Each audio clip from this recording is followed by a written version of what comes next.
Welcome to Browse Nerds. Today we're mentioning a very appalling case of a heinous triple homicide, the Eastburn killings. It makes me sick to my core that a criminal like this could avert the justice system for so long.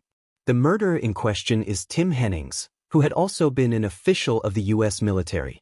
Viewers' discretion advised.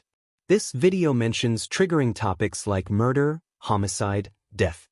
On Mother's Day weekend in 1985, a horrific crime shattered the quiet community of Faytteville, North Carolina. Catherine Eastburn and her two young daughters were brutally murdered in their home. The case would span decades, involve 3 trials, and challenge the very foundations of the American legal system. Tim Hennis, a U.S. Army sergeant stationed at Fort Bragg, responded to an ad placed by Catherine Eastburn to rehome the family's dog.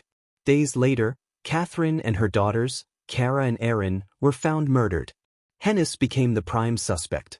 In 1986, Hennis was tried and convicted of the murders, largely based on circumstantial evidence. He was sentenced to death. However, in 1989, the North Carolina Supreme Court overturned the conviction, citing prejudicial evidence presented during the trial. A retrial in 1989 led to Hennis's acquittal.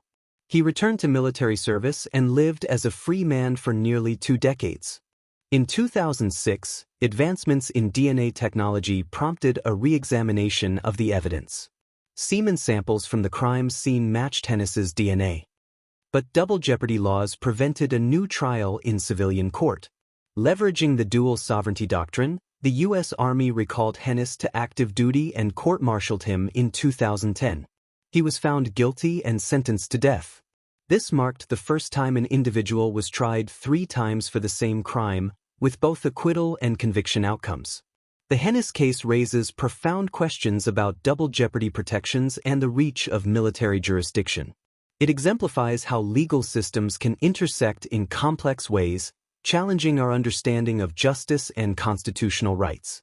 Tim Hennis remains on death row, his case a poignant example of the complexities within the American legal system.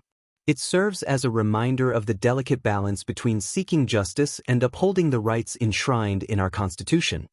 If you found this case as compelling as we did, don't forget to like, subscribe, and hit the bell icon for more deep dives into true crime and legal history.